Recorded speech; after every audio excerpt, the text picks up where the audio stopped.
We are ready. Great. Welcome to the May 23rd, 2022 meeting of the CB6 Land Use and Waterfront Committee. My name is Sandra McKee and I'm the chair of the Land Use and Waterfront Committee. This meeting is called to order at 7:01 p.m.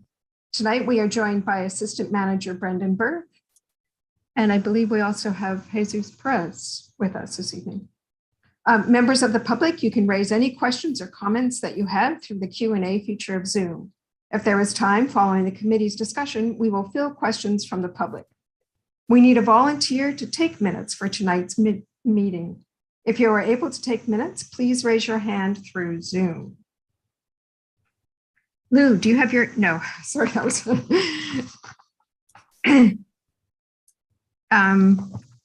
anyone willing to take minutes this evening? We could do them again. No, Sandra, was that you offering to do them again? Yes, yes, it was. Oh, okay. Thank you. Thank you, Sandra. Excellent. Yay, Sandro! Yay, Sandro! We will now take We're gonna do attendance more by often. roll call. Brendan will conduct the roll call.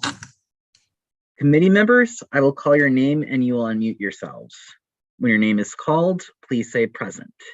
I will announce if there is quorum. I know Jim and Adam won't be able to attend tonight, and Molly also won't be able to attend. Kavitha Matthew, Present. Sandy McKee, Present. Larry Shire, Present. Ann Seligman. Okay, I know Ann is present. Lou Sapersky, Yo, Sandra Sherrod, Present. and Letty Simon isn't here, at least not yet. But She we do was have, going to be late this evening. correct, but we do have a quorum. Could I just ask Jim, Adam, and Molly, were they excused or just going to be absent? Jim is excused. He's under the weather.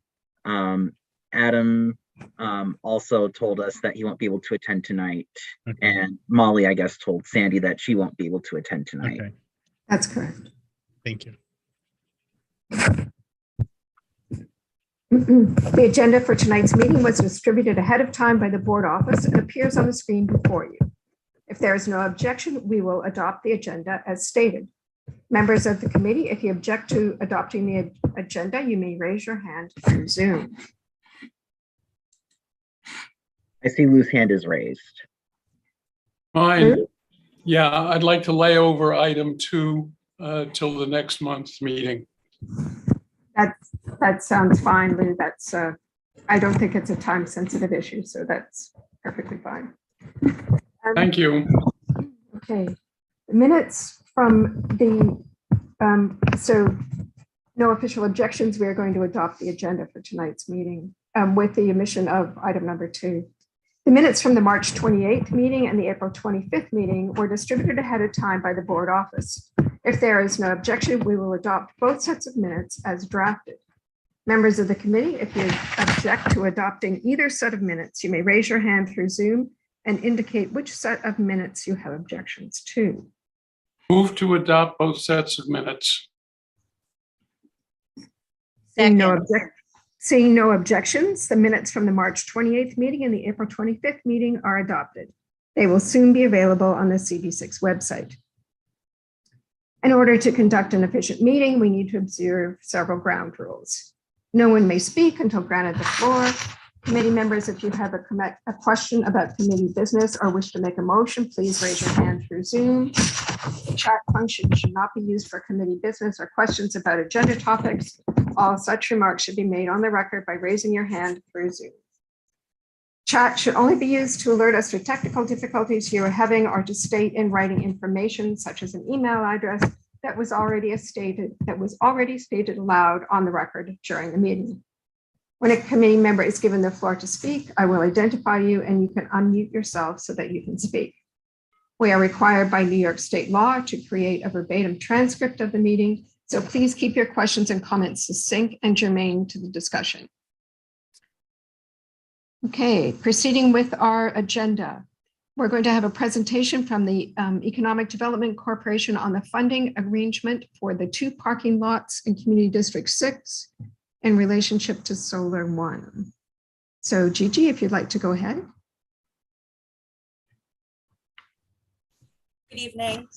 Gigi Lee, Vice President at EDC in the Government and Community Relations Unit. Also joining me from EDC is Jedediah Tango, who oversees the day-to-day operations in our Ports NYC portfolio. So I have some brief kind of overview items around revenue and Solar One, kind of in kind as well as direct contributions, and then happy to answer any questions. I was told to keep this very brief, and I think my points will kind of give you guys some color as to the relationship between EDC and Solar One. So I believe that the straight revenue from the parking lots, and this is both under the FDR as well as the 6-story structure, that those revenues were shared with you in advance, but I'll just review those quickly, starting from the most recent being 2019, coming in at 1.7 million, and then 2018, 1.6 million, and then just the years pre-COVID, just slightly higher, 1.9 million in 2017, and then 1.9 million in 2016. So with that revenue, we directly give back to Solar One about $130,000, just kind of straight up direct contribution. That's part of a contract agreement. That agreement was a step up sort of structure, and that amount also has to be renegotiated this year, and $130,000 being sort of the highest point, the highest amount of revenue. Separately, we rent the building to Solar One for $1. And so if you want to quantify sort of what that market value is, and Jed can kind of provide any color there. We used some very conservative per square foot values based on the fact that EDC does rent out and have lease agreements on waterfront property throughout the 5 boroughs. So I'm told that these are very conservative figures. So the building is about 1,475 square feet at a conservative price of about $15 per square foot. We believe that that building could potentially bring in $21,000 worth of revenue a month. And then just the land to the north, which I know that Solar One does do a lot of their activities, their waterfront activities for the community, is about 66,000 square feet, and at a conservative value of about $7 per square foot. We think that could bring in just about $46,000 a month. So if you add all of those 3 figures together, EDC subsidizes Solar One at about $934,000 a year, which is just around about half of the revenue that we bring in from the parking lot. And so I think there's just a couple of extra points I wanted to add to the conversation. About half of the parking lot users are long-term local rentals, right? So they're Stuyvesant Town, Peter Cooper Village, or nearby residents that are renting them, you know, an entire month or year at a time. So it is a majority local use.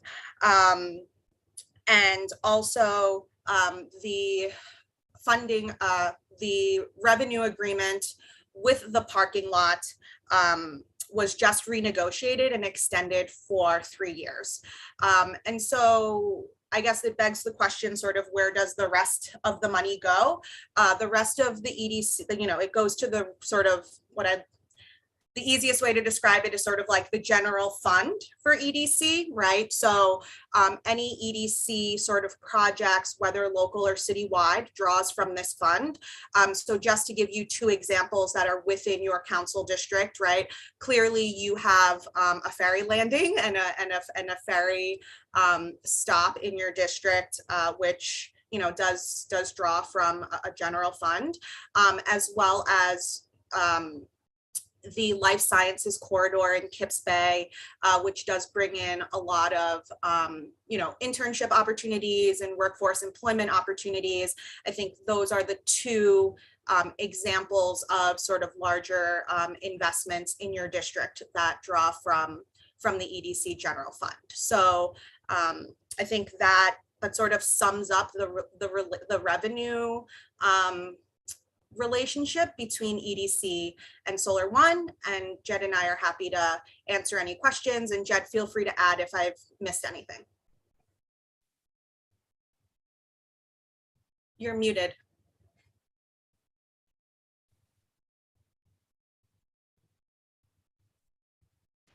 Hey, can you guys hear me now? Oh, okay. Yeah, yeah, that sums it up. And I'm assuming there's gonna be a bunch of questions, so.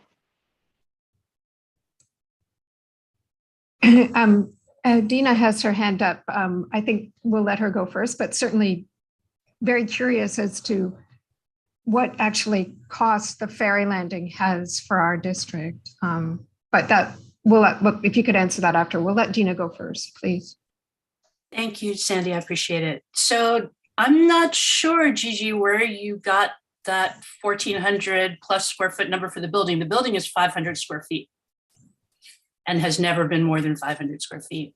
I'm sorry, I pulled that from, we do a lot of aerial stuff where we just draw perimeters around buildings. And I normally ping another department like, hey, just do quick math for us.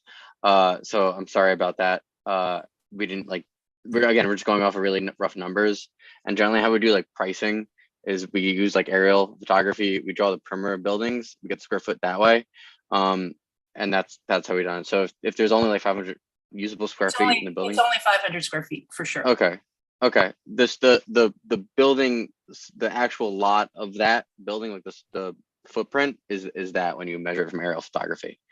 That's how we get. But that may also include, well, first of all, if you're doing aerial photography right now, it's going to be difficult to figure out because the whole blacktop is under construction. Mm-hmm. But if you include the stage and the back deck and the footprint, yeah, you're going to get significantly more square footage than we actually have. Yeah. Yeah, it's a 500 square foot building.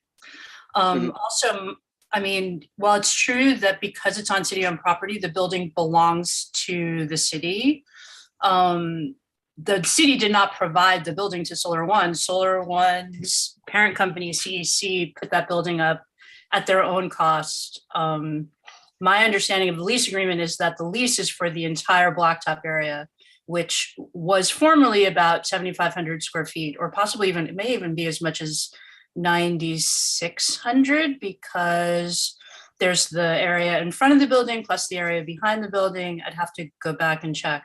Mm-hmm. Probably it's closer to 9,500. Okay. And that's what the lease is actually for. So I just wanted to clarify that. Okay, great. We'll change the numbers a little bit. Great. And that sounds more in line to what it is. And that would make more sense of what the actual usable square footage is for that. Yeah, and of course that square footage is going to be greatly reduced as a result of the ESCR. Mm-hmm. It's understood. Anne, you have your hand raised. I just wanted to follow up on that and ask Jed, that's a really big discrepancy between what your estimate is and what the reality of it is for Dina. And so I'm just kind of wondering how often you get out there and ground truth your satellite imagery. Yeah, and I was heavily involved with the ferry landing in that location, so I actually ended up being in that area a lot more. And I was also involved a lot in I remember with the L train shutdown, we were going to do the bus staging out there a few years ago. I was there. So, and then I know the time with LCR with the construction, I got a lot more heavier there, and I understand that. but also just understand like from our point of view, from like the real estate development side of the house, and where I get like stuck in a rock and a hard spot a lot is anytime that anything from Manhattan waterfront real estate comes up, I get like really pinged hard for like the square footage and like the pricing of it. And a lot of times like the numbers that they come up with, the people like that I'm presenting to, like think way higher than like the reality of it is. Like, no, it's like a quiet neighborhood in like this neighborhood, it's not going to generate that much. But understand like the second they see Manhattan real estate like waterfront, that's the big issue that we get. And like granted, like places in Brooklyn, the same thing. The rent per square footage on waterfront is really expensive and really sought after because there's not a lot of it left. And like, yeah, if we were in like the south end of Staten Island, the price would be very different. Yes, so but I- all the more reason for me to actually ask the question, Mm-hmm. how often do you get out there and physically ground truth it? It seems like Mhm. everything you're saying makes that more and more worthwhile. Yeah, And we don't, I mean, obviously we need exact numbers here, but, Mhm. if you're saying this is what you basically would charge Solar One if they were a commercial establishment, Mhm. what about, for instance, like the Water Club, which is another feature that's on our waterfront? Are they paying that type of rental as well? I don't know actually, to be honest, that agreement was done like 25 years, like years before I was on, and I don't know much about that agreement. I really can't speak about that, and how that was set up. And yeah, I agree with you, and we can agree like there's I just the numbers that we were like spitting out were like rough estimates, and a lot of times when like EDC, because like we're real estate development, we go in pretty hot and heavy with like, hey, like this is the number for real estate, like we know this is rare, it's waterfront, and we could develop it for like a high dollar value. So generally, like from that real estate development side of our house, we look at real estate like this and we think like, hey, like it's very, very valuable, and like we should be really generating a lot of revenue from this location. So that's where this comes from, and I agree, like Like there's a gas yeah. station as well that's, Yeah. does it generate this type of, and I guess Yeah. that's why, in a way, these numbers are kind of very abstract and maybe not so helpful for us because we have no way to compare them to what would be a reasonable rent. But we have several members of the committee, and Dina has her hand raised again. If you don't mind, committee, I'll defer to Dina. I just want to point out that, another thing that may not be part of the consideration is things that have to do with our particular site. For example, there's a CSO pipe that runs through the middle of the blacktop. It has to be left clear. So it's not like if we weren't there, that site could just be fully developed. Riverwalk involved in building a platform into the cove.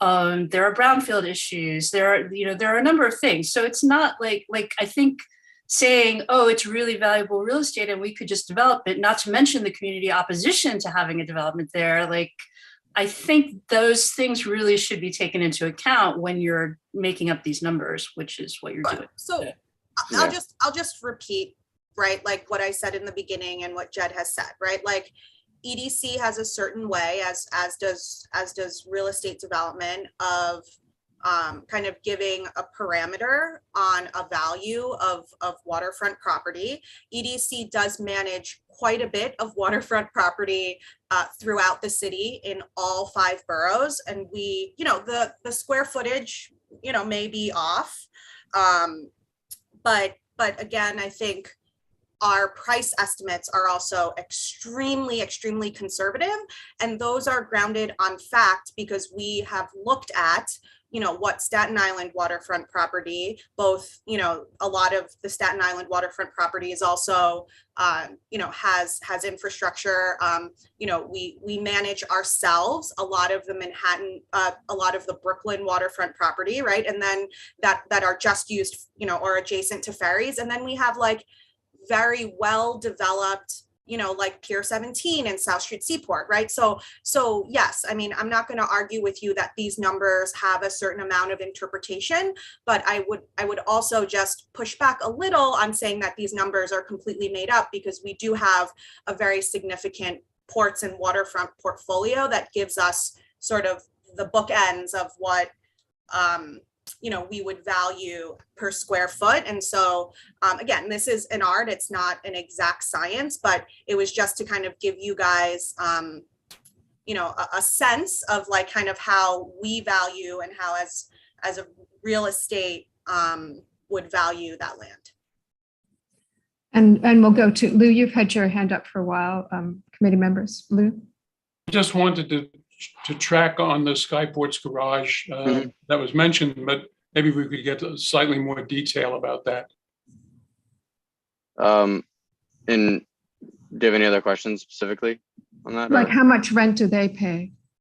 Oh, okay. So again, the agreement is, so the Skyport parking, they're an operator and they operate the parking garage for us. So they have a base that's really low. It's like 20,000, like basically like minimum annual guarantee that they're going to pay us like per month. And then but that's not, don't think of it as rent because it's there as like, I don't describe it. It's just so astronomically low compared to the amount of revenue we get from them, because we get like we get around like the shy of like $2 million basically like a year, like 1.7, like that 1.9 from them, and that's a part of that. But they're more of an operator in the parking lot, and they operate the parking lot, and the revenues from the parking lot, there's an agreement between the operator and EDC, and we split the revenues. So they're incentivized to keep the lot clean, manage the lot, and then like the elevator repairs is on EDC because it is our facility. We get some specific numbers about Skyports so that we understand it more clearly. If you have like the issue is like I need like specifics of like what like specifically to be asked. Like I need like a specific question from you. Like the high level numbers I can get, I just need a very specific question on what you would need. I can't just give specifics. The annual base rent from the structure plus the additional revenue from the cars that park there on an annual basis would be very helpful. Okay. And just to be clear, they don't pay rent. They're just an operator of the facility. But yes. Thank you. And to clarify, they also operate the space under the FDR? Yes, that is the same parking lot. Same parking lot. Larry? Oh, you're muted, Larry. Larry, you're still muted. Sorry. Okay, prior to the present use, this was a pier and head houses. When the head houses were removed, it was used by Transit Mix as a concrete distribution site, and following that for a brief period of time, just for parking of sanitation trucks. These notions that you have as to what the value of the property is need to be consistent with the fact that it's still zoned for manufacturing.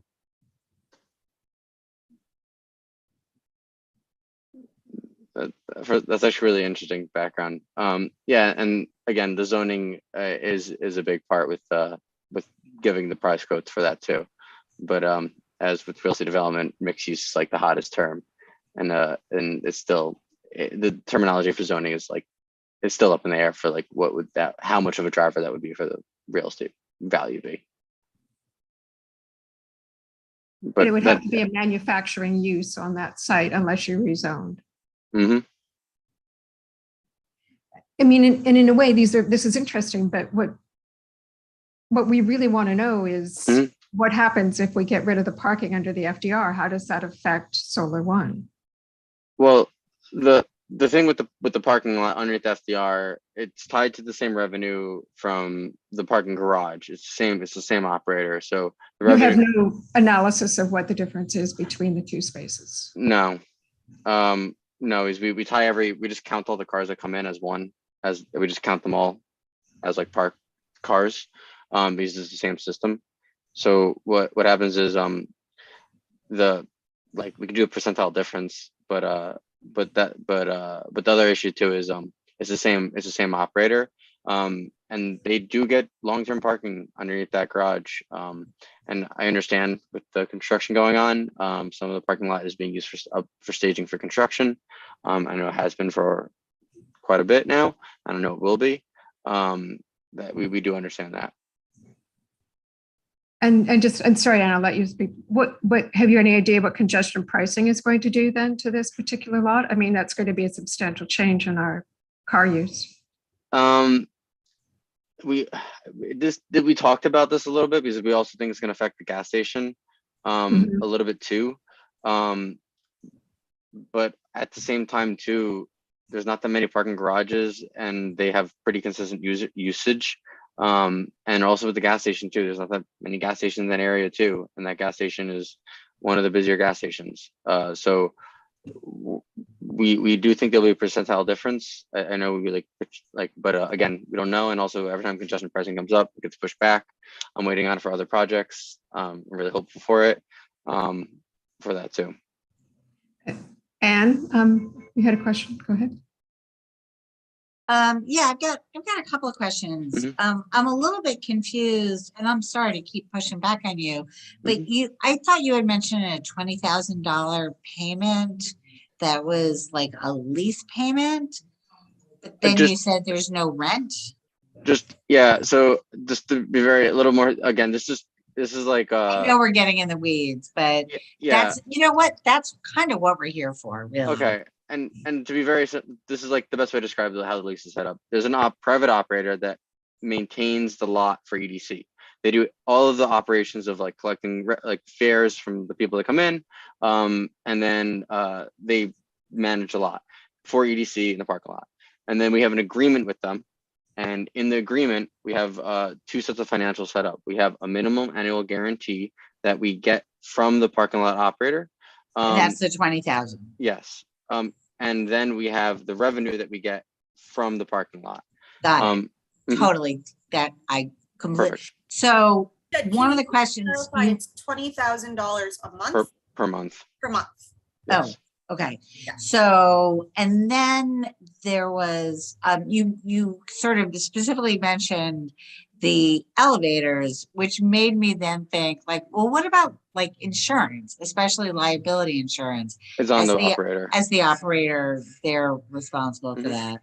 Okay. So my last question for now anyway, is about the parking lot. And one of the other issues we were going to talk about is the idea of electric vehicle locations, and especially how we might want those treated in public parking lots. And especially, I mean, it's kind of interesting. I think you said the majority of people using that parking lot were monthly parkers.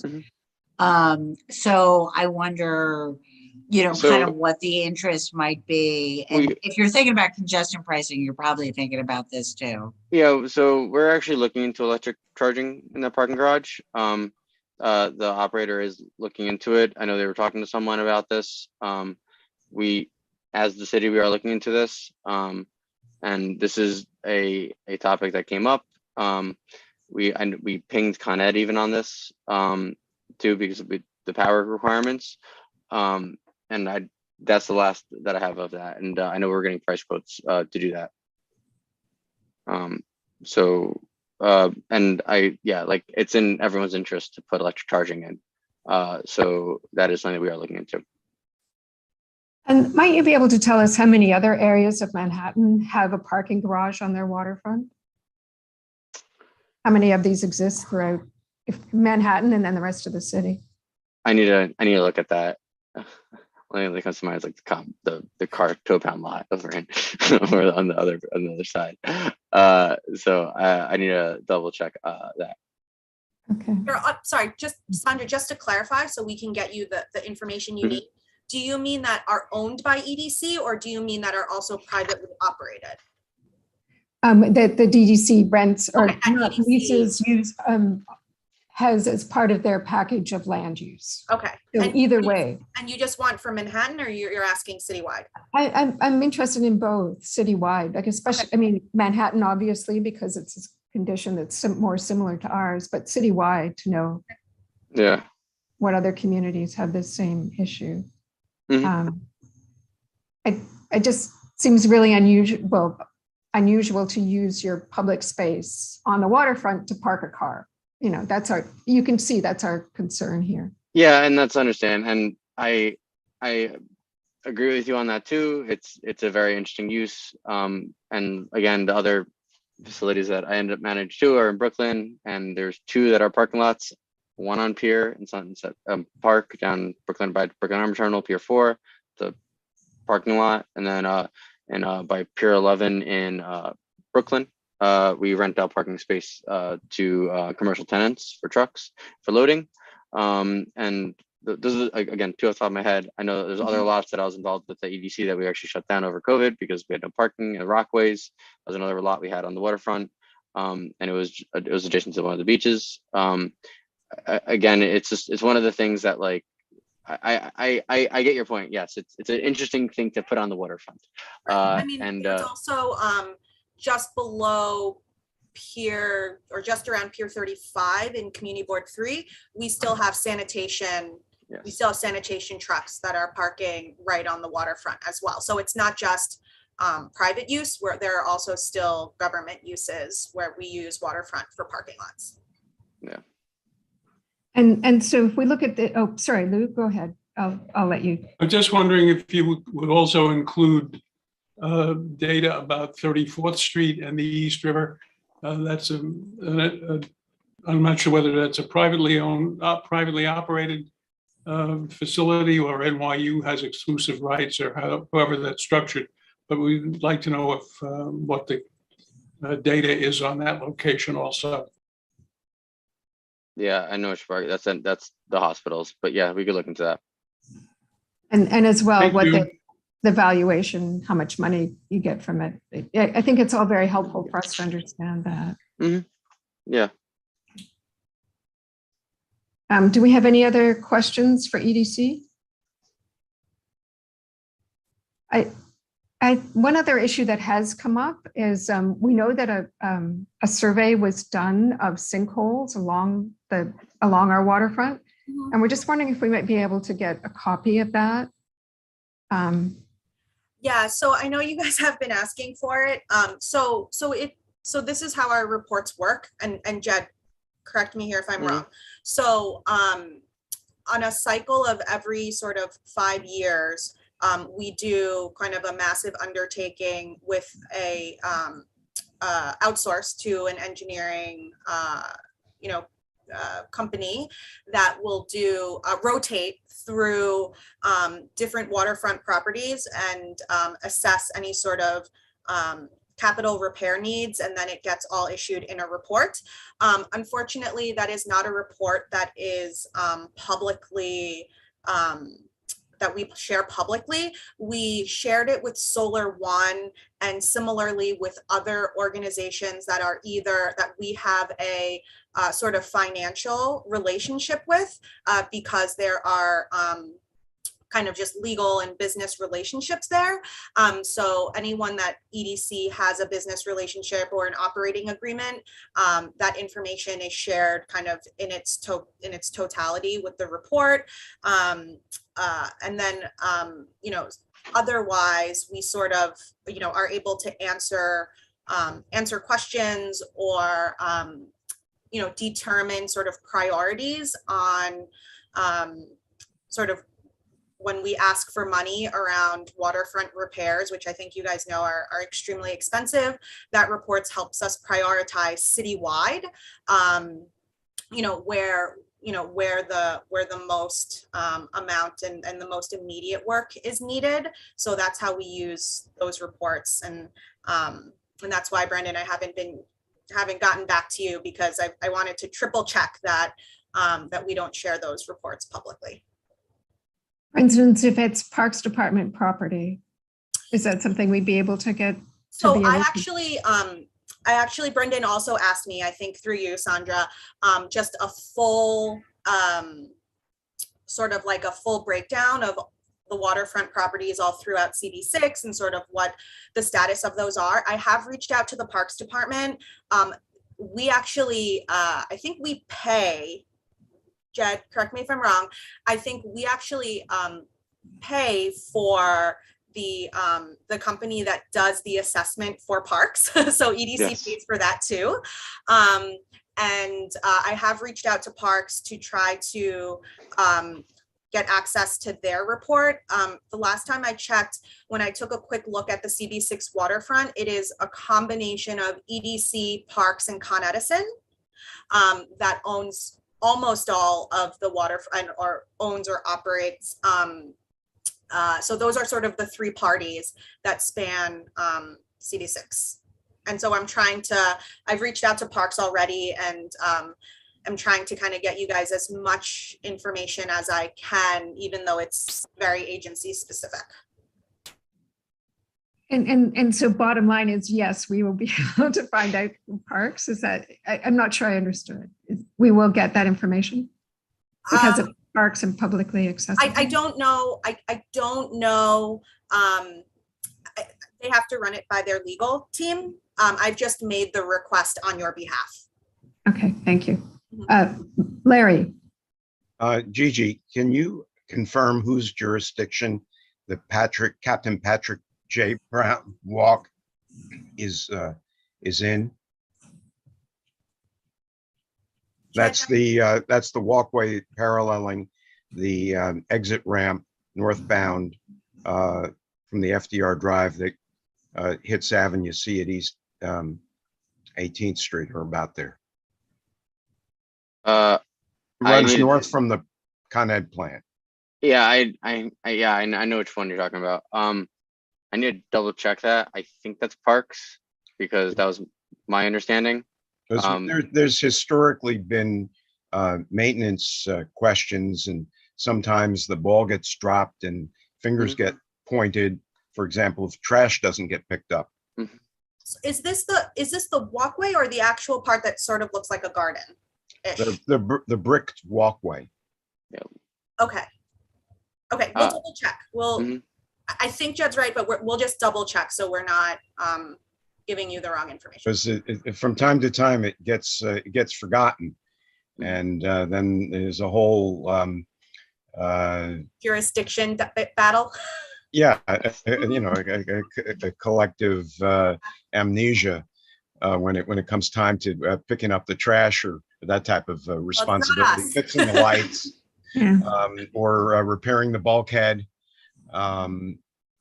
So in addition, speaking of things that haven't been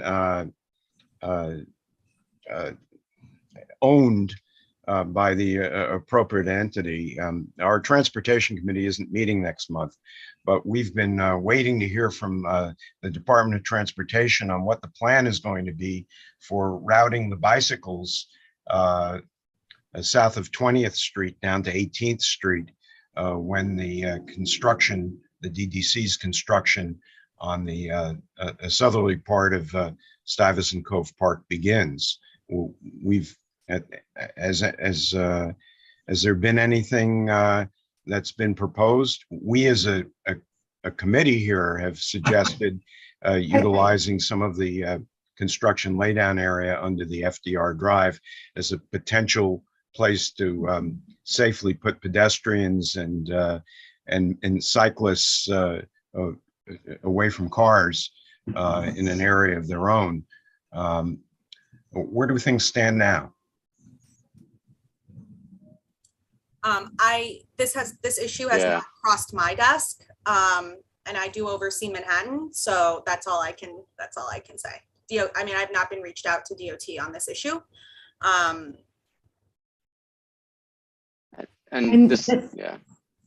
Sorry, and then just to clarify, space under the FDR is also in your jurisdiction. Yeah. So, for instance, the space south of 37th Street that's being used currently as parking as well, enclosed with metal and razor wire? That's part of your, No, that's specifically that's like that's a weird one. Because I know they're using that for staging for the work over there for the Greenway. No, no, it's further. no, south of 37th Street between the on and the off ramp for the FDR. Yeah, that's the Esplanade work that's happening up there. No, sorry, No, I'm sorry. I'm not to interrupt, but the police are using it for parking. Okay. Yeah, it's pretty far north. Okay.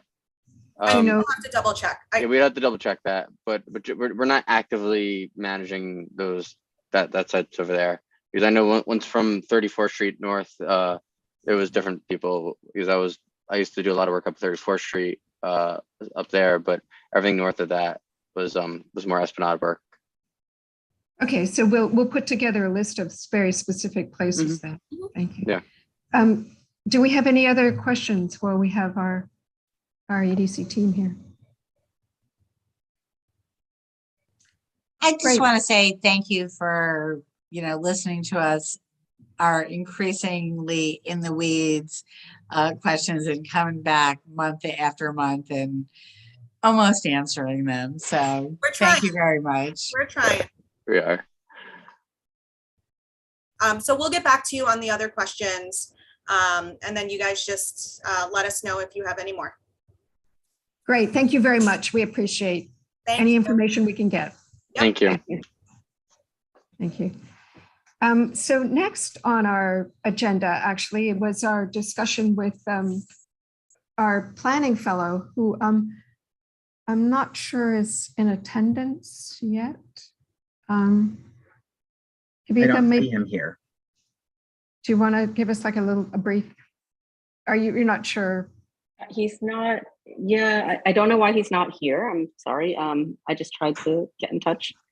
I don't think there's any point in me trying to talk about the report though, because he could give a much better overview. Right. And I must say, for those of us who've had the sneak preview, it's an excellent report. It's very good, and it covers a lot of information about the district. I don't know. We've been trying email in various ways. I'm not sure that we're going to get a hold of him. So we'll move on. I guess one of the things that we wanted to discuss was the budget requests, and we had thought actually that potentially his report would help us to look at some of these requests. And actually, Brenda, might you be able to put those up on the screen for us, so at least we could take a look at them? Yep. Thank you. And just to show one more time, in order to just have the request from the land use committee, you can filter, and then committee has any of LUWF, that's the abbreviation for land use. And so, here are the requests for this particular committee. Right. And I guess the construction of a continuous esplanade, we are still, we still don't have that. So it is still I think a valid request. We need to close the gap at the United Nations,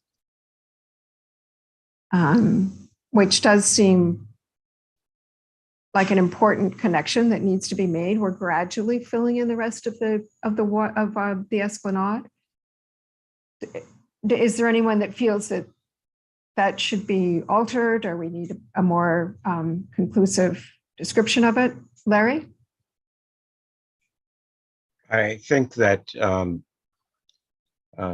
just reciting that there is this gap and where it is, and that it's in a very traffic sensitive area, and therefore very desirable for health and safety.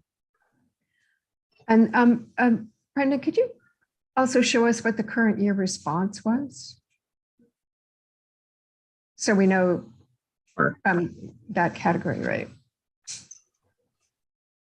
More information is needed from the community. We're making a funding decision. I'm sorry, seriously? Sandy, can I interject? So Mm. there was recently a meeting with EDC and various stakeholders regarding the gap, the UN gap. So that project is, that segment is actually funded now. I haven't got around to typing up my notes, and I will, and I'll send them to you soon enough. But they held a very, very preliminary meeting, and they're happy to come and present at the committee. However, these are very, very early days, and they classify their status right now as sort of phase 0. They haven't even begun design. They're hoping to maybe begin that next year. Right now, what they're doing is EDC, Parks, DOT are trying to put their heads together to sort of get ready to begin design. So it's very, very preliminary right now. So I will type up those notes and we can adapt this to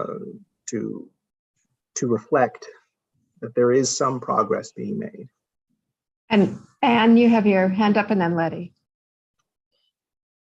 I do not think that we should in any way reflect that there is progress being made, because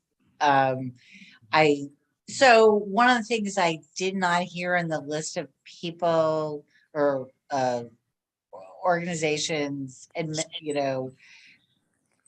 that are, when you kept saying they, and it was like, who's the they? Who's the they? None of those were elected officials. And so, I'm sorry? They were included too. Okay.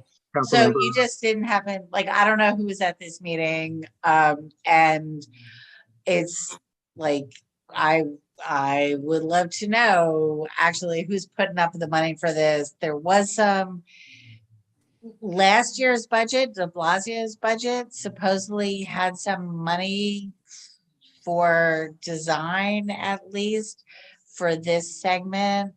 And when I just in the last like, well, that was last year. And so once Adam's budget came out, I kind of tried to look and I couldn't find anything. I'm not the best at searching those. So I'm just really, I'd love to hear more details on what funding there actually is for that. And like, is it gonna happen like in the next 100 years? Like, and I think what you're saying is we shouldn't take it off the list. we should not take it off the Okay. list. And in fact, we should, I mean, I think Jesus was saying we should show that there has been some progress. And I do not think that we should show that there has been some progress, because I don't think there has been. Yeah. Letty? I just wanted to say, if they are at phase 0, that's a good time to get involved, not to comment after. So we ought to try and at least keep our hands in there somehow, so they know that we exist and we are interested at the get-go. And maybe the committee has something to offer. And Jesus, thank you so much for that, because that's so important to know. That's it for me. Great, thank you. Kavitha, you were next, and then Larry.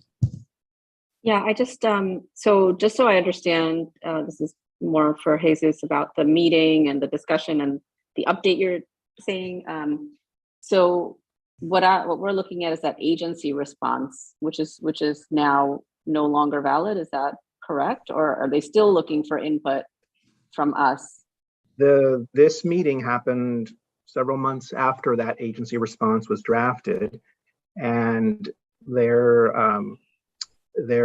posture was that it's funded, but Right. they're in the like pre-design planning, getting ready to start planning. There was more sort of this presentation was more sort of history than actual I see. current information, because right now there is none. But they, said it was funded. Now, given that it is such early days, if the planning veers into something that is a bit more elaborate than what was proposed before, maybe more funding would be necessary. But right now it is too early to tell any of that. So Did they? Okay. what I'm going to do is I need to sort of review my notes on that, and then I will type up some nice notes. I'll send them to you and to Sandy. Okay. And you can decide whether you want to have EDC come and present to you. Again, it will probably be sort of like, this is phase 0, this is funded. We don't really know anything right now. We're getting ready. If you think that is helpful to you, we can certainly ask them. They seemed willing to come and talk to the committee if you want. And just a part 2 before I stop it. Did they mention anything about? I know it's phase 0, but did they mention anything at all about timing? Because I just want to go back to what Anne said. I agree that we shouldn't pretend there's any real progress on this until there is some. And also, even in Kieran's report, which we'll look at, I guess maybe not today, but when we do look at it, he's classified things as either from our 197A as either complete or in progress, or no longer valid, or incomplete. And I think this one, since it's funded per se, is I think in progress, if I recall. But I think we need to stay really on top of it. That's it. I think, and absolutely every chance we get to invite them and get feedback, just so we stay on the radar, I think is really important. Yeah. Well, firstly, I didn't say that we should take it off or say. Oh no, I didn't. I wasn't. I wasn't implying that. Taking my words and blowing them wildly out of proportion. That some progress is made, as in that there's funding there. We think it's enough, but it's too soon to tell. Essentially, as far as timing, I asked them that question, and again, they were like, it's still too soon to tell. The design phase hasn't even started. They're hoping to start the design phase in 2023, but that's as specific as they would get at this very, very early stage. One interesting thing that they did outline is sort of what the gaps are in our waterfront, and we do that in the request, in the blurb of this request. They have our gaps down as 3. The Midtown, the 61st Street to 53rd Street, which is currently being filled in by East Midtown Greenway. The UN gap will pick up where the East Midtown Greenway leaves off and go to around the top part of Waterside Pier. And then the other gap is a 0.1 mile, which they consider a gap, where the flyover bridge will close that. They consider that a gap. And so that's fully funded. Once that's done, they will consider, and once the UN segment is in place, then they will consider our waterfront gaps filled in. I'm sorry,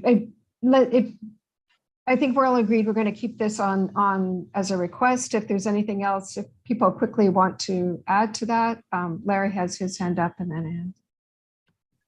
I'd like to clarify, Jesus, that this project that you're describing, although I can't visualize the look of it, is not what has been brought before the board in recent months with respect to the reconstruction of the relieving platform for the FDR Drive by the UN. No, that's different. Okay, I had thought that perhaps this could be piggybacked on that project, and no, this is the East Midtown Greenway that's currently being constructed out in the river, starting from 61st Street. They've already laid the bridge over there to connect to Clara Coffee Park. That what is being talked about in very, very early stage discussions now is continuing that further south past the UN toward like the top of Waterside Pier, so like 40. So That- this would require the construction of columns in the river, outboard of the FDR Drive, outboard of the United Nations, and not physically being connected to those upland facilities. Is that what you're suggesting this is going to look like? I cannot make such a suggestion because even the agencies involved themselves have said they have not even begun design. So I can only make conjecture, which I prefer not to do. All I can say is what was presented to me, to elected officials, to other stakeholders in the community in a phone call. Right. So Sorry, what I Larry. thought would be simple would be an extension of the relieving platform further out into the river. And, Larry, we've discussed this at Transportation back when I was chair, so it's quite a while ago. But let's move on. We know we're not going to take this off the agenda or off of our list. And I have let's something try to and move the add. agenda I have forward. something to add as an addition to this list, if I may. Is this time for that? Let's get the other two people and we'll keep moving. Thank you. When we get to, we'll add to it later on. Anne, and then Lou, quickly, please. Actually, yes, I was just curious, Jesus, and I'll get the answer when you send your notes out. But whether the elected officials that were involved in the meeting, were they like federal, state, city? I'm going off memory. I believe I remember clearly that Councilmember Powers was there. I remember clearly that senior level staff were. How about Carolyn Maloney? They may have been there again. All right. Well, I'll wait for your notes. It's fine. So. Okay. I'm going to send the notes to Sandy. If Sandy wants them released to the committee, then I'll do that. But I'm sending them to Sandy and Kavitha first. Perfect. Sounds good. Lou, please. My understanding is that one of the objections to extending the Greenway from roughly 52nd to roughly 41st Street has been security of the United Nations. And that has been a standard and running objection to the extension of the Greenway in that area. And that's probably why they're at design zero still. But so I think we're all agreed. It may be that we simply say that we really want to continue to advocate for this, and that it sounds like we don't need to modify this request too much at this point. Repair the 22nd Street pedestrian bridge. Again, I think 25th Street? 25th Street. And again, I think this project may be funded. Was that the current?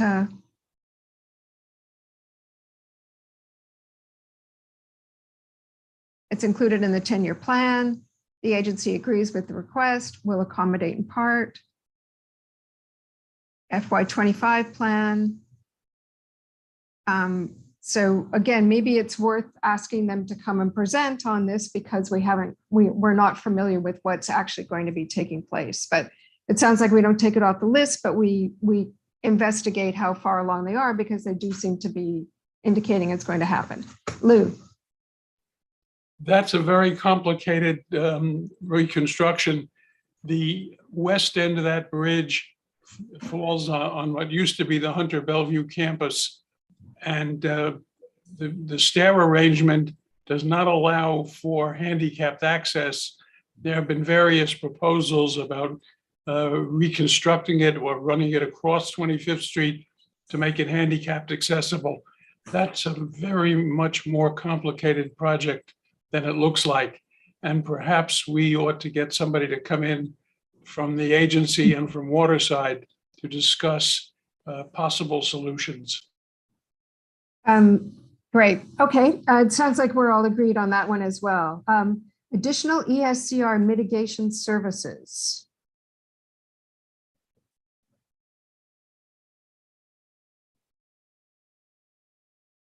Well, and that's kind of what we're talking about today. So to mitigate the loss of park space and active recreation space, I think one of the things we're talking about is the space under the FDR and how to utilize that parking that's being used. So yes, definitely a request that we want to keep. And is there anything else that we need to add to this then? I know that's one of the ideas with going through these is to determine if we need more backup or if any of these things have changed over time. Still sounds like a very relevant request. Okay. Let's go on to our next one. The pinch point. Similar, I mean, this is actually, I think, further along than the other gaps.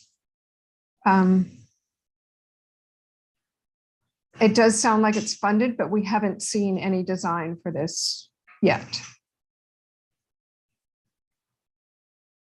So it's in design by the DDC. Sandra? Yeah, I was just going to ask, I remember during the prior administration that this actually had committed funds, but I don't know that that is still the case with this administration. And I don't know if there's been some sort of recent commentary from EDC or others about that. Are you aware of any? I am not. Because I think it was mayor's discretionary that was going to fund this, if I recall correctly. No, I'm not aware of anything to the contrary to what we've already been told. But you know, certainly when I mean, we can always ask again to these agencies saying, hey, we're checking in. We know that we've been told in the previous administration that this project is funded. Can we, can you confirm that under this new one, it still is? We can do that. And then we could also ask for an update on the status and when we'll be able to get some, you know, presentation on what the, you know, even what the parameters are, how they're thinking to solve it. Yeah, maybe we can do it in conjunction if you guys ultimately decide to call in the folks that are talking, the EDC that want to discuss the UN segment of the Esplanade in conjunction, because they sort of see that as a sister project, essentially, the flyover bridge. So it's the DDC that's in charge of the upper portion of the gap by the UN as well. It is EDC that is that convened the briefing. They are working with DOT and parks to sort of prepare to plan for design. So DDC. Because it states here that EDC is in charge of this portion, or DDC, I'm sorry. Say that one more time. It says that this portion, the flyover portion, is project is in design by DDC. Yes, well, they're designing it. They're going to build it. This is for the flyover bridge. If you're talking about the UN segment of the Esplanade, EDC is. Okay, so two different groups. Yeah, I imagine DDC will come into this later, but right now it's EDC, Parks and DOT. But as far as the flyover bridge, last time we were told, the project is in design. DDC is doing that as DDC would, and we wish them well. But we'll confirm that all of this is still the case. Okay. Thank you. An irrigation system for Solar One, Stuyvesant Cove. I don't know if Dina's still on the call, but is this still a request that Solar One has made? Hi, Sandy. Oh. Yeah, well, so, you know, because the park is now being reconstructed, this would seem like the ideal time to do this. And yes, we feel that it's probably more needed than ever. But DDC says it's not in their scope. So we've actually started planning and started trying to fundraise and plan for how we might be able to put in a drip irrigation system at some point in the future, because it's clearly not going to be built into the infrastructure of the new park. But it is still something we could be asking to be funded. It's certainly viable on ours. We would appreciate that advocacy very much. Yes. Thank you. Larry, you have your hand up. I just wanted to basically say what Dina was advocating for, and I think it should stay. Absolutely. Sandro? So I just want to confirm, then it sounds like we're in favor of all 5 items still. Do we still want to keep the same ranking of 1, 2, 3, 4, 5? Or do we want to suggest something different to the budget committee? And sorry, do you mind Could you close closing the that one detail? so we can see the full list, Brendan? Thank you. Sandra, do you have any suggestions, any thoughts about what maybe should be changed? I think actually it's a good order of list, to be perfectly frank. I'm not sure what everyone else thinks in terms of the Esplanade. If anything, I would maybe swap 3 and 4, the East Side Coastal Resiliency Mitigation Services, or at least better define that one, because I know that one says just expand services of active use, which is great, but I think it's difficult for an agency to respond to something that's a little bit more nebulous like that. They did provide several different temporary spaces. So that one, I would agree that there's more that could be done, but unless we give them some concrete locations and types of services, it might be hard for them to respond any differently. Sandro, keep in mind that 3, if you mean by 3 and 4, you mean number 15 and then the pinch point one. They cannot yes. be swapped because the pinch point, at least the pinch point has been moved to continued support, which means that the project is underway, but that the board didn't want to eliminate it completely. Fair point. So I guess really good point. So what you're really saying is that our items 1 and 2 in terms of our capital in the right order, and our items 4 and 5 for continued support in our right order, if you want to break them down by expense, capital, continued support. But Jesus, number 5, it doesn't sound like it is in continued support. Well, last year you guys voted it into continued support. So everything that's where it is, that's because you guys voted on it that way at full board. Brendan, can you, for the Solar One item, can you open the agency response, please? Because it does sound like from what Dinah said that it's not moving along. And it sounds like from the agency that it is not moving along. So perhaps this one needs to be moved out of continued support and into a proper capital. Yeah, because clearly it's not going ahead. So we then would need to enhance this request with some additional information. Is that correct? That would be helpful. As persuasive, the blurb that you guys were reading off, that's an 800 character, very strict limit blurb. So whatever we can put in there to make it seem like the board, 1, understands what the need is very well, and 2, can argue for it, that would be helpful. If you guys want to work with Dinah and sort of in crafting that language, I would encourage some of you to reach out to her and do that. But and just out of curiosity, the FY22 response was the project was funded in a prior fiscal year and the scope is now underway. The agency said that? EDC said that? Yes, what we do is we take their written responses, and we just paste them in here. We don't change them. So something happened. So we can reach out to EDC and see, what happened here. Yeah, because it's obviously not funded.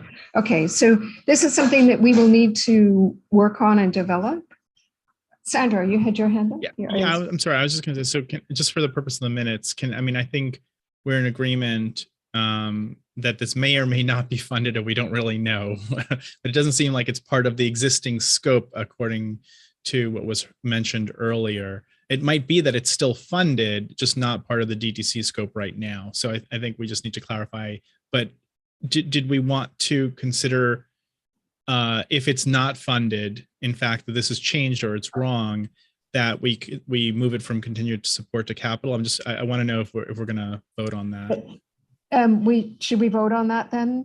We could do it just as through a hands. Anyone who's in support of that, if you could raise your hand through Zoom, I think that would be.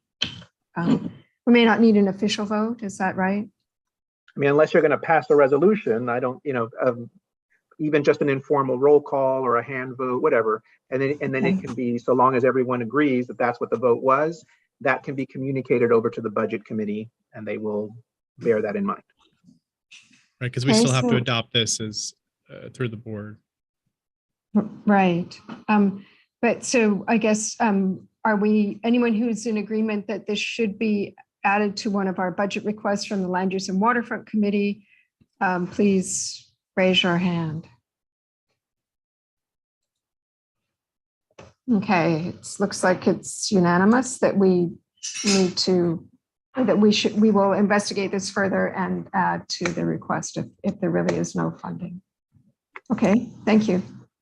And I think, Larry, you mentioned you had an additional item. Yes, and this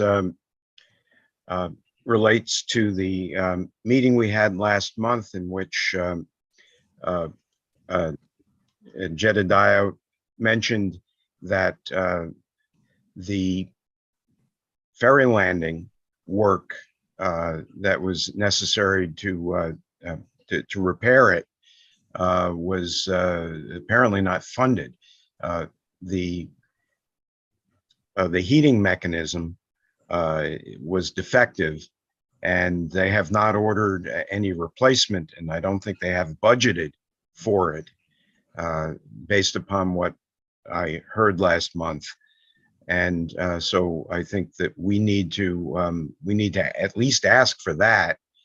And there were certain other items relating to a defective construction, like the lights not working on one side of the gangway, the signage that needing to be supplied that was missing, that directs people as to which direction to go, and to update the existing signs to reflect the current state of affairs, such as there no longer is a Lower East Side ferry route, and this is now on the Soundview route. That entrance sign should be changed as well. So I don't know whether we want to put into it a new a capital item, or is this an expense? Well, that's what I was wondering, if it's not a, what do we call it?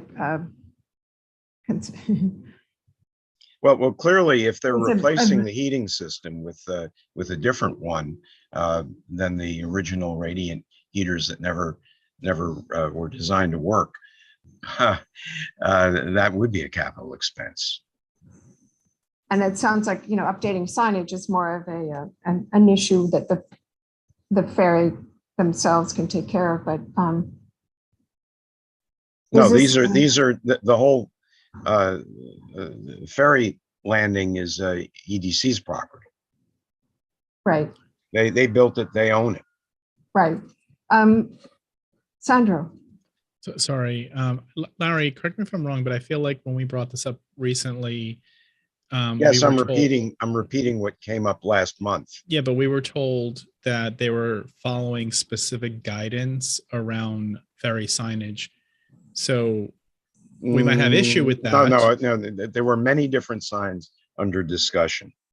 Okay, well, And so- I think so you're are talking about, the Department of Transportation and the lack of wayfinding signs in the surrounding neighborhood. Right, but this is a budget request, so are I'm you? not sure, whether it is a budget request or not. Do you have an opinion on that? Well, Would it it sounds be- like we haven't exhausted all the different avenues. I know there was one particular one where they thought that there was adequate signage. I wonder if this is a service request. That's the Yeah. phrase I was Well, looking for. we've been for the last number of months requesting certain things through the board office, through Brendan, with regard to updating the signage. So I'm not sure that all of what I'm speaking about is capital in nature, but the replacement of the heating system isn't it, in your opinion? Mightn't it be a service request to replace or repair? Well, they said it's beyond repair. They have to come up with a new design and money to put in a new system of heaters that will work. And sorry, Yes. Sandra, did you have your hand up? Yeah, no, so I was just going to try to point out that unless we're talking about very expensive signage, the signage would definitely not fill the bill as capital expense. Oh, okay. I forget what the minimum is for the city, but it's something like $250,000 or something. Okay, I was trying to describe, complete the installation of the ferry landing, which includes A, B, C, and D, as one way of describing it. A different way of describing it would be just simply to hone in on the probably expensive work of creating a radiant heating system that works in this kind of marine environment. Certainly one that is positioned in a place that will actually warm people who are seeking not to freeze to death in the winter. It's a novel idea for a heating system.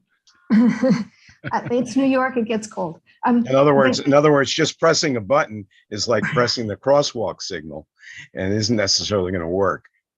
One other item that I wondered if we haven't, or do we have somewhere in our budget requests, the request for water at some of our waterfront facilities, which is actually a fairly large expenditure.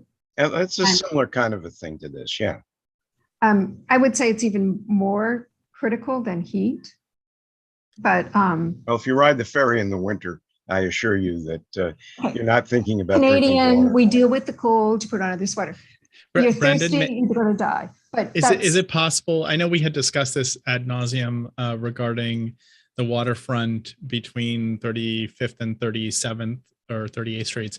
So I don't know if Brendan, maybe it's under parks. Different section, yeah. Yeah, because it might have been responded to by parks. We had asked for like a comfort station and plumbing for water services to be provided. Right.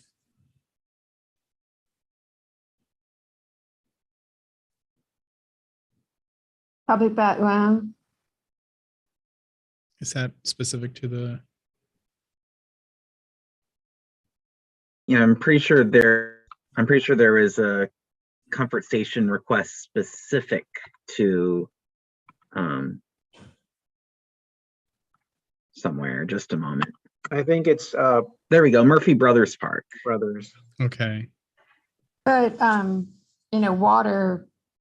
water in parks. Again, this goes back to Solar One needs irrigation in their park. Any waterfront park needs irrigation or it's not going to live. So I thought we had, at one point we had water to redo the fountains at Glick, and we decided we don't need a fountain, we just need water. That one I think is a continued support. Brendan, can you go down to continued support?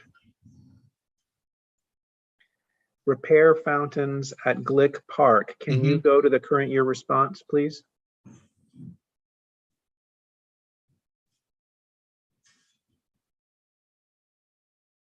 All right, so it doesn't look like it should be continued support any longer. As they seem to be stalled. And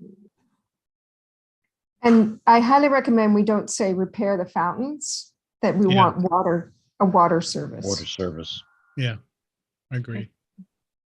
Well, I mean, if the Is board, that if the parks? committee, yeah, it's a parks one. If this committee wants to speak to the, if you want to speak to Okay. Kevin, if you want to take a vote and we can communicate it to the Parks Committee. You know, essentially the request will have to be, I guess this one will eliminate it, and then we'll just create a new one with the language that you do want, and then go from there. Okay, That might be easier than trying to morph Right. it into something else. something else, absolutely. So can we have a show of hands to all those who agree to removing repair fountains in Glick Park and replacing that with providing water service at Glick Park? Okay, looks unanimous. Looked like Lou had it. Oh, there we go. Oh, sorry, Lou, I didn't see that.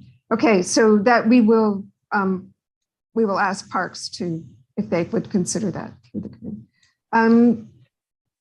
Anything else? What about the request for heat at the ferry station? Is this all ferry stations or just, do all ferry stations have heat currently? Some do. And the newer ferry landings all have a heating installation. And it's working at the only other ferry stop we have is 34th, and it's working. Well, no. That was a ferry landing that was there previously. I'm talking about like up at 90th Street, the cookie cutter. So do we want to ask for working heating at all ferry landings? That would be fine. I think the request need, I mean, all of our ferry landings or like Yes, oh, sorry, within. All ferry landings in Community District 6. Just Board 6. Yeah, the 20th and 34th. right. Serviceable and working wintertime heating. So what you're saying is that 30th either has no heating or a 34th either has no heating mechanism, or if it does, it's broken, and the same thing for 20th Street. I don't think it was ever installed at 35th Street. I don't think it was ever part of the design, but we had, when New York City Ferry was going through its environmental review, this is a subject that I initially brought up and which they incorporated. So I think the answer is yes, we'd ask for functioning heating at both of the ferry stations within CB6. Certainly a reasonable request. They can only say no. So let's vote on that. Do we have a show of hands for everyone in favor? To add that. Okay. Great. So we will need to write something and send that to the budget committee, is my understanding. Is there anything else then that we want to potentially add? How about, okay, so that's our budget request discussion. Do we have any old or new business? Anne. Yeah, hi, Sandro. I remembered the number for expense versus capital and like some of the criteria for that as being like really different than what you said. And I'm starting to Google I think a I little said bit. 250. It's something like, I can't remember what it is. If you have a good source of what that is that I can like geek out on, I'll find something. All right, thank you. Okay. Any other old or new business? And I think we'll try and have Kieran's report next month if possible. And we'll have Lou's his two resolutions that he's working on. I guess one of the things that came up is that potentially we may have a new meeting criteria for our next meeting if this is something we discussed at exec that we may have to transition to a different type of meeting? Sandro, has it been extended? No, I'm sorry. I was just responding to Anne very slowly. It's 35,000 and has a usable life of more than 5 years to be capital. I'll send you the reference. Okay. So anyway, we'll hear more Thanks. about the meeting situation as the month progresses. If there's no other old or new business, I'd ask for a motion to adjourn. So moved. Great. Second. Thank you. Seeing no further business, the meeting is adjourned at 8:26.